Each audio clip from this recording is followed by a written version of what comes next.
Sometimes life is wonderful, and sometimes it's not. Cherish the good, but always be prepared for life's challenges. At Private Healthcare, we provide the peace of mind you deserve. With private healthcare, you'll get the coverage you want and healthcare you need. If your employer doesn't supply healthcare coverage and you don't qualify for Medicare or Medicaid, you need to give us a call right now. Private healthcare is private health insurance for ages 65 and under with medical, dental, vision, and even prescription coverage. When life comes at you unexpectedly, you need to be ready, and health insurance is your financial safety net. Health insurance has never been so easy and affordable. If you're looking for health coverage at the best price and your annual household income is $35,000 or more, give us a call at 800-733-6860. 800-733-6860.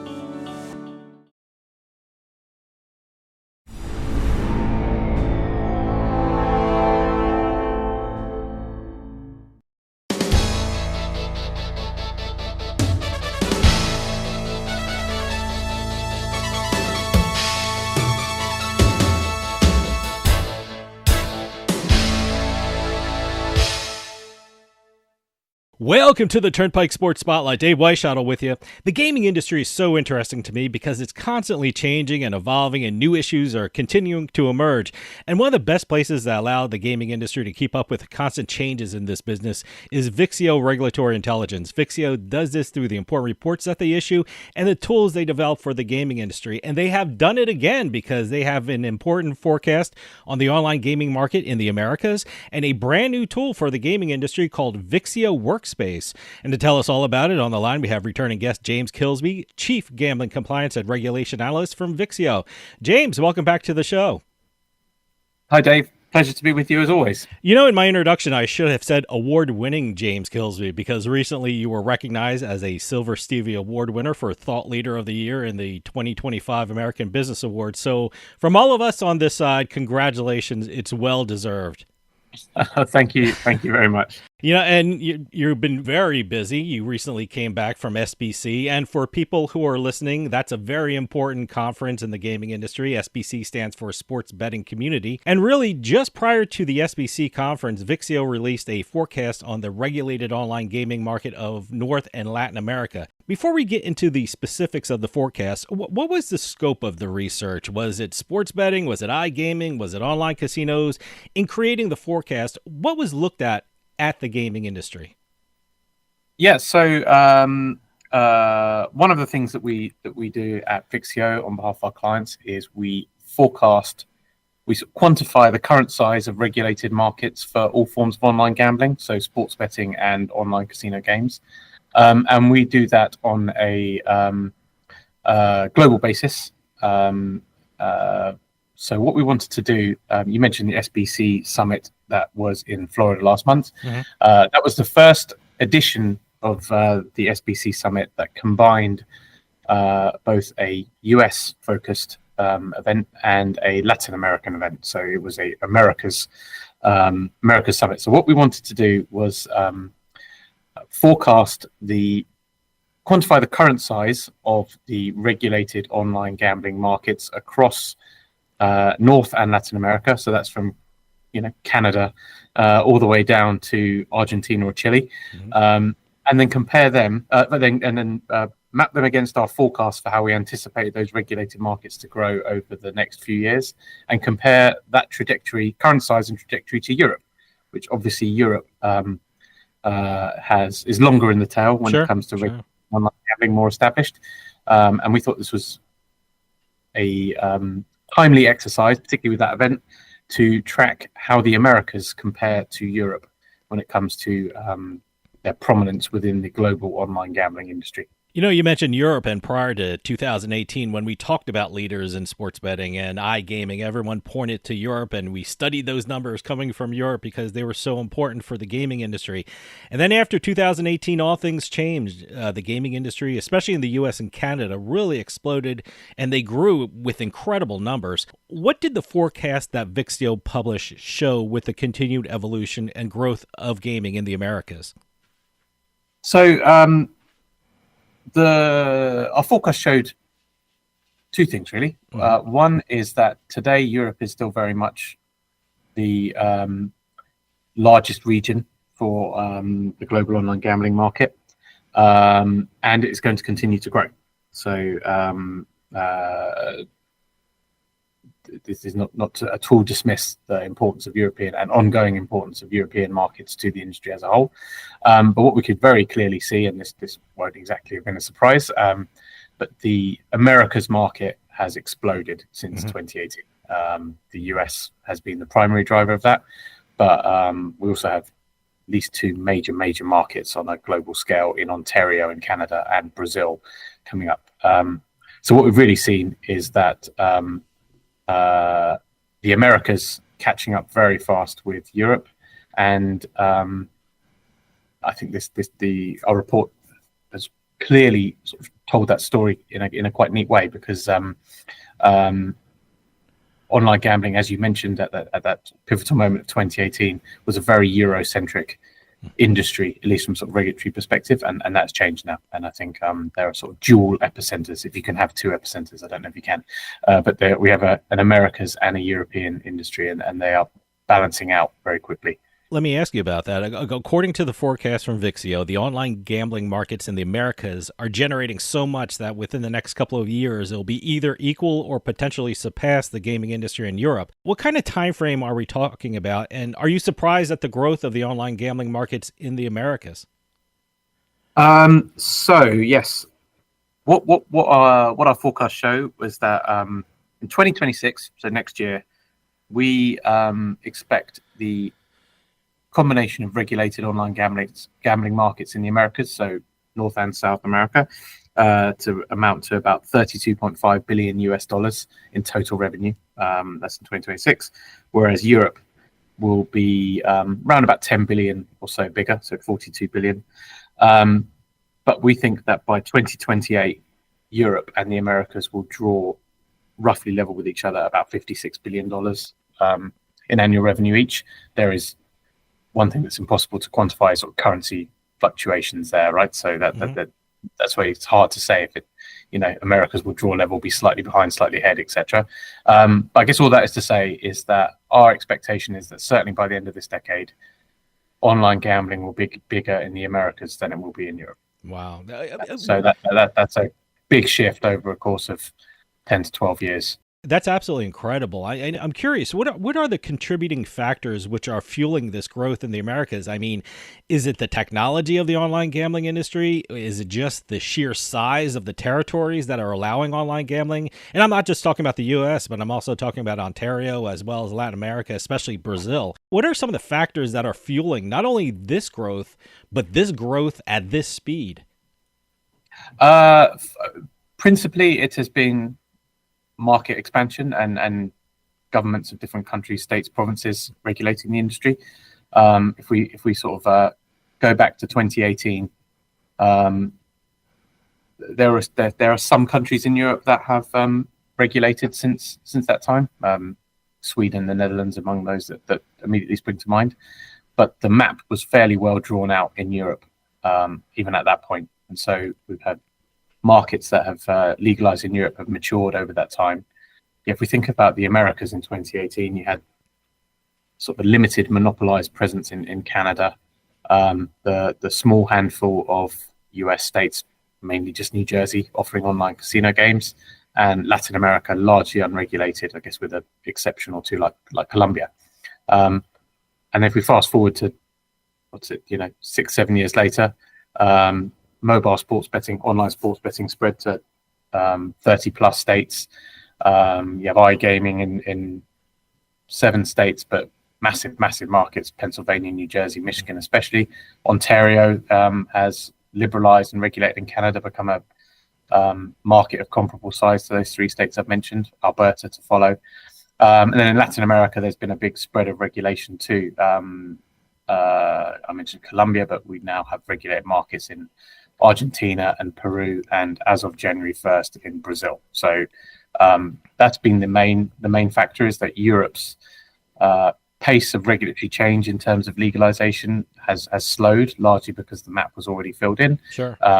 At the same time that we've seen a big wave of regulatory change coming relatively quickly across the Americas, not just in the US, which is a well-known story when it comes to sports betting, but from Canada down through the US and then into Latin America as well. I'm curious, you being a regulatory analyst, how much does regulation play in the growth of online gaming markets in the Americas? I mean, do the rules and regulations in the Americas allow for faster growth, so much more than the European online gaming markets? I mean, certainly the European gaming market is older and the gaming market is relatively new in the Americas.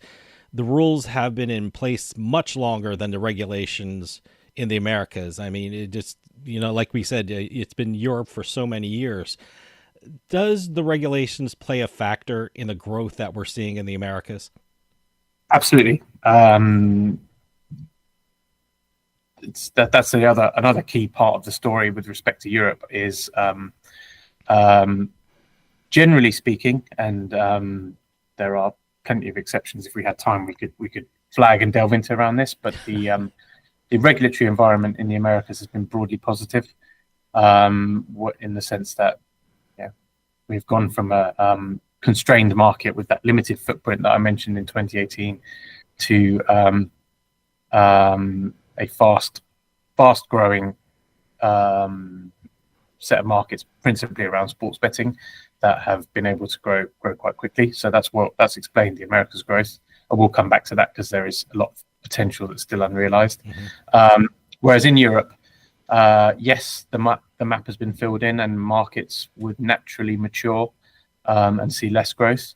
But another part of the story in Europe is growth has also been constrained in recent years by stricter regulations. So there's a number of countries that have imposed much more onerous rules when it comes to responsible gambling and put in place hard limits on deposits and other consumer spending.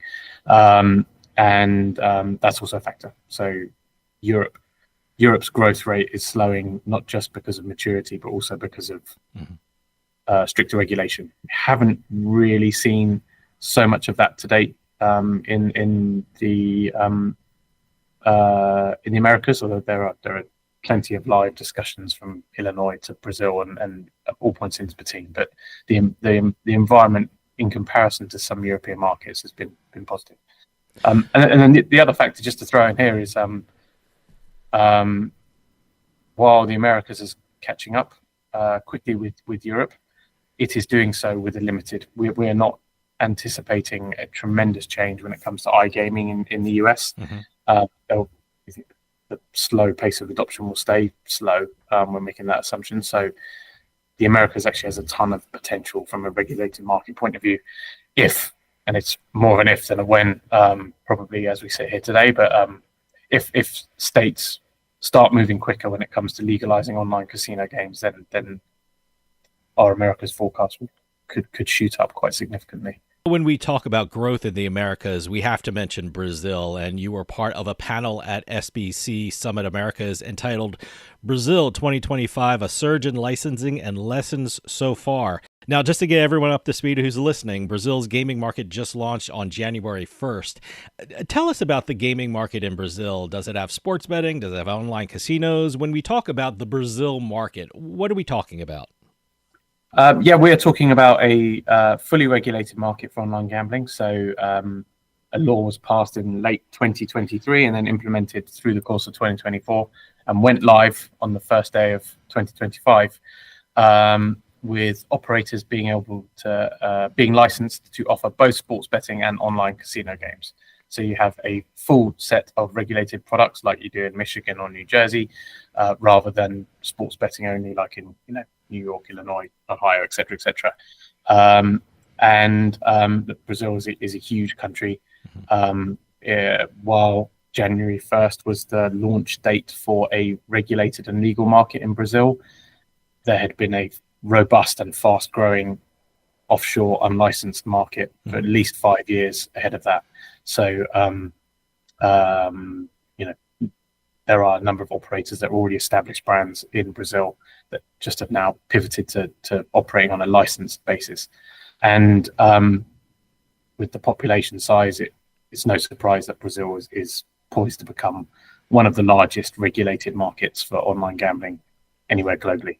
We think its market could be worth north of $6 billion by 2028. Wow. And that would smaller than the UK, but comparable size likely to Italy as one of the top 3 largest markets in the world. And that's obviously with the obvious caveat that if you combine the US states together, the US is significantly bigger than the UK. But Brazil will be likely bigger than any individual US state by some margin. Now, as you said, Brazil's very new, and anytime a state or a country or a province launches gaming, one of the crucial first steps is getting your regulations out there and licensing operators so they can operate in your jurisdiction. In terms of regulations and licensing, how smoothly has this process gone for Brazil regulators for the market? I mean, were there any issues that arose that had to be dealt with by the regulators or the courts? So many. What's been fascinating about Brazil really is been lucky enough to do my job for a long time, longer than I will admit publicly on our podcast today. But doing this a long time, you see a laundry list of regulatory challenges that have popped up, in different European countries and in different US states and other parts of the world, whether it comes to concerns of advertising, responsible gambling, and jurisdictional conflicts and tax. Brazil is almost like the melting pot for all of those issues that have been, in one fashion or another, flagged in different markets. So it's been a very complicated journey to implement the Brazilian market, and partly that's reflecting the goal of Brazil has been to channel what was a sizable offshore market into one that's legal today, and so that raises a number of issues about how you can take an industry that's already been operating and thriving in an unregulated way and bring it to a legal framework. But Brazil has been challenging, more so than most, and already after a few months, the Brazilian government and lawmakers in Brasilia are bringing up questions around tightening rules on advertising, increasing tax rates. There's a few cases that are pending in the Supreme Court that largely relate to the authority of states and municipal governments to also operate or regulate online gambling. So it's a very complicated market and not something that not an easy one to operate in for the industry, I think it's fair to say. That's my next question. Is Brazil facing the same issues that other jurisdictions are facing around the world when it comes to gambling? I mean, I can tell you, every time we have a lawmaker come on this show, they talk about either sweepstake casinos, prediction markets, advertising, affordability of customers. Is Brazil dealing with those same issues? And more importantly, for people listening out there, how are they dealing with those same issues? Very much so is the answer to not necessarily prediction markets and sweepstakes, which are sort of more nuanced matters that are specific to the US, generally speaking. Certainly, a key consideration is competition from unregulated offerings and affordability, advertising. These are very live issues where I think that it's fair to say the Brazilian regulator that was only formulated a year or so ago has adopted quite detailed regulations and borrowed provisions that are already in place, UK, US states, Australia, various sort of international models, and added a few local touches to them. So Brazil's a comprehensively regulated market, and to exactly your point, it is common that you see a new market go live and there is big bang launch. A lot of advertising comes into a market, and then lawmakers and other policymakers raise questions around responsible gambling and advertising, and that's absolutely happening in Brazil. In fact, the Senate of Brazil's Congress is structured actually almost identically to the US.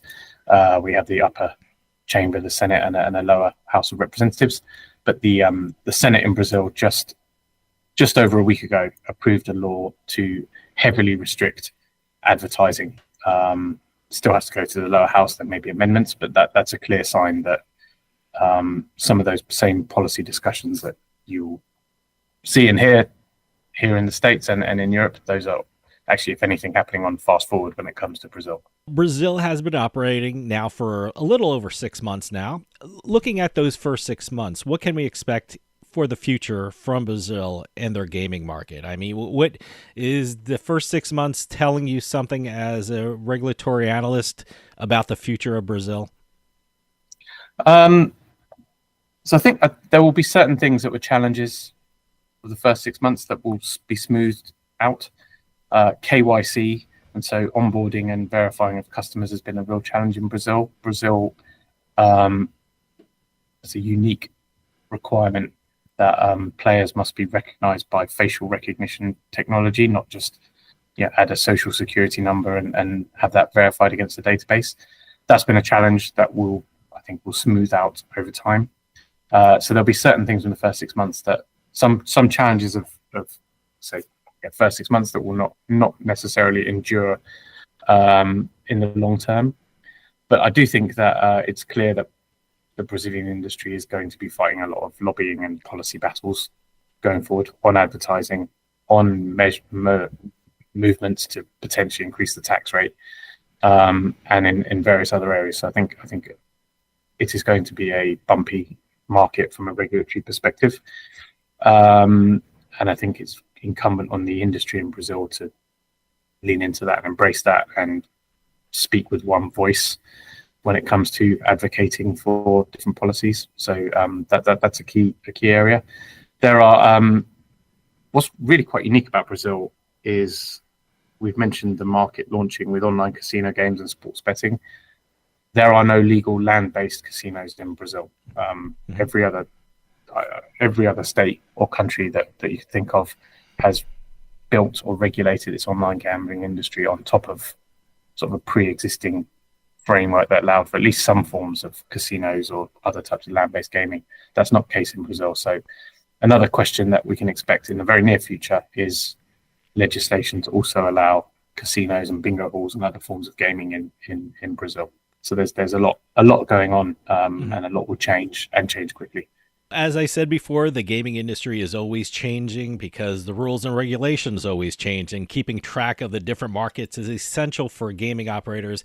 And that's why I'm so glad that Vixio released a new tool to help people who work in the gaming industry and navigate this very complex field. And that something is called the Vixio WorkSpace. Tell us what that is and how can it help people who work in the gaming industry who need to know and keep track of the different regulations in every jurisdiction. I think you've summarized it very articulately there, really, that the rules and regulations are constantly changing. And that has been something that we appreciated on day one when Vixio first started providing regulatory intelligence on the gambling industry, and that was 2007. Even more appreciate that 17, 18 years later over time. So what Vixio has done historically and continues to do today is provide a lot of information in different formats around that regulatory change. So when there is even rumors of legislation somewhere, we'll diagnose that.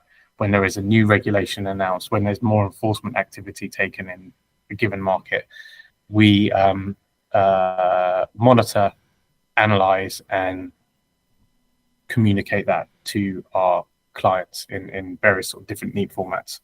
What WorkSpace enables those clients of ours to do is to streamline how they act upon the information that they're provided. So because the rules and regulations are always changing and you need a reliable information source like Vixio to stay on top of that, there's a large sort of to-do list and a funnel of activity that needs to be taken to respond to that regulatory change. And what WorkSpace allows our clients to do is to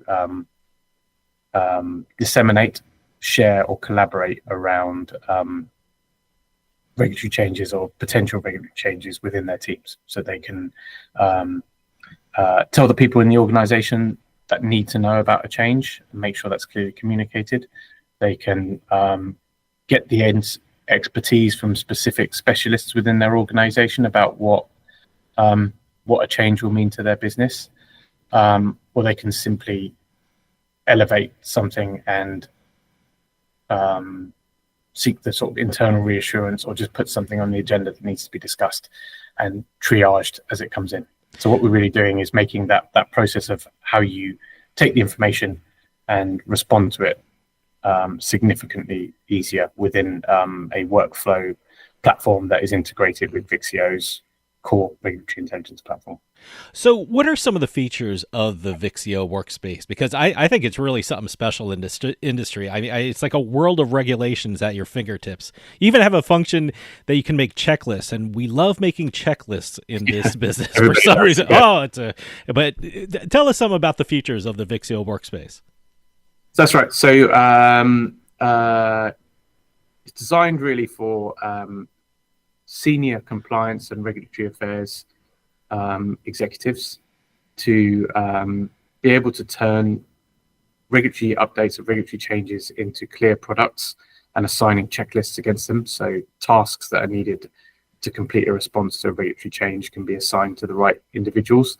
And then those senior leaders can also monitor the status and monitor those tasks through to completion, including by sort of accessing a real-time dashboard of actions that need to be taken.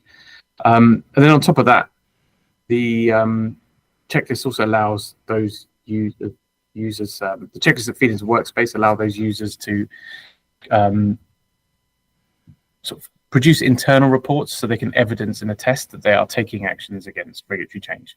That is also a key thing, a key responsibility and expectation of regulators globally, is that companies are monitoring for regulatory changes and they are taking actions to respond to them in the right way.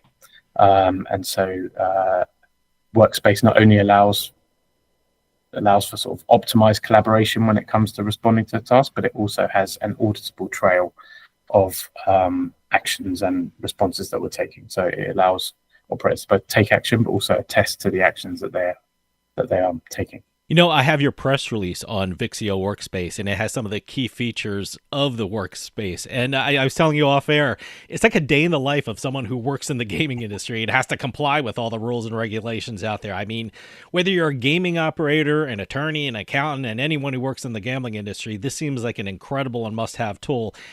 How did this tool come into being? How did Workspace evolve? I mean, did operators contact you and say, do you have a product or a tool that could help us on a day-to-day basis just to keep our operation organized?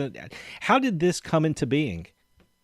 Yeah, we so over the years, but sort of especially so in more recent times, we've had a lot of dialogue with operators, suppliers, and advisors who within the industry, and a sort of constant theme of those conversations really has been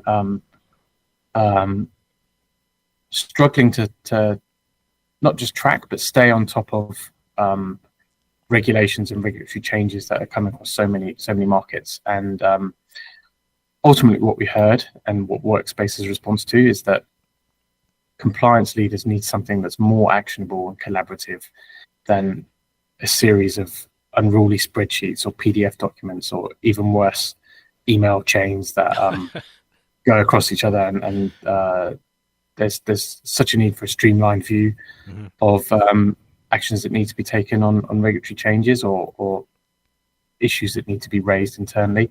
And the stakes are high. Don't want to miss a change or miss a response to a change and not respond appropriately to a critical regulatory updates. That's either, not knowing about something and being uncompliant is obviously one thing, but often regulatory changes come with a lead up period before they become effective. So they might be announced in March and come effective in July, just to make up the dates. Whether you can action and respond in late March versus early June buys a lot of time when it comes to making technical changes or updating policies or educating teams and other sort of dependence on what the change is going to mean. So being able to respond to change more quickly and more effectively saves a lot of headache and buys a lot of time back for compliance teams to think ahead and work on more sort of strategic guidance for their business and not just constantly being in sort of emergency response mode.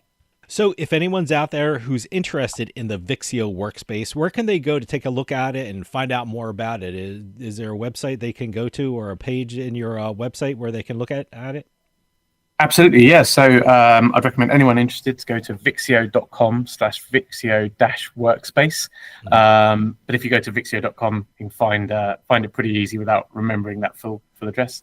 And from there, you can request see some materials and see sort of a brief preview of Workspace in action, but you can also request a demo.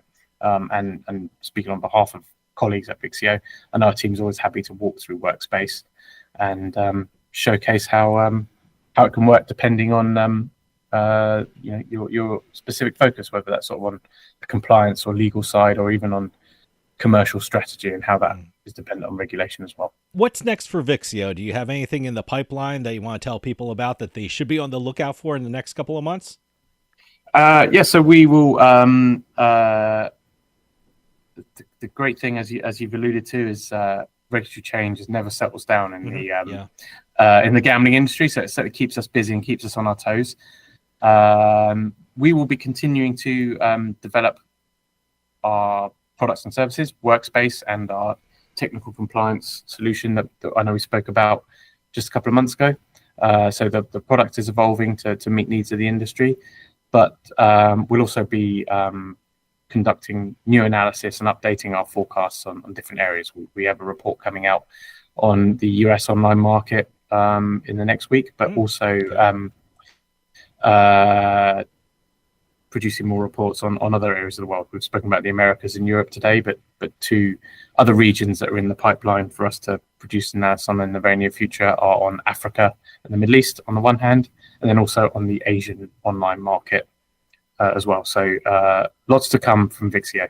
James, we're running out of time, but can you give out the website for Vixio again so people can find out more about it? And if they want to learn about the Vixio WorkSpace and read about all the incredible reports that Vixio is doing. And also if you have any social media addresses you want to give out so people can keep up with what's happening with Vixio. Sure. Super simple. So I would go to vixio.com, vixio.com. That's our website where you can find out more about us and access some of our reports and content. And then also you can find us on LinkedIn, Vixio Regulatory Intelligence. And we always welcome more followers and happy to hear from people. James Kilsby, Chief Gambling Compliance and Regulation Analyst from Vixio Regulatory Intelligence. Thank you so much for coming on and telling us all about Vixio's forecast for the online gaming markets for the Americas, giving us an update on Brazil's gaming market, and telling us all about the incredible Vixio WorkSpace. Vixio is such an important resource for all parts of the gaming industry and has some of the greatest tools for the gaming industry. So please come back on and keep us updated about what Vixio is doing for the gambling industry, because it is always important. Thanks so much for your time today. Thank you so much for having me. I look forward to speaking with you again in the near future. Great. That'll do it for us this week. We'll see you next time on The Turnpike.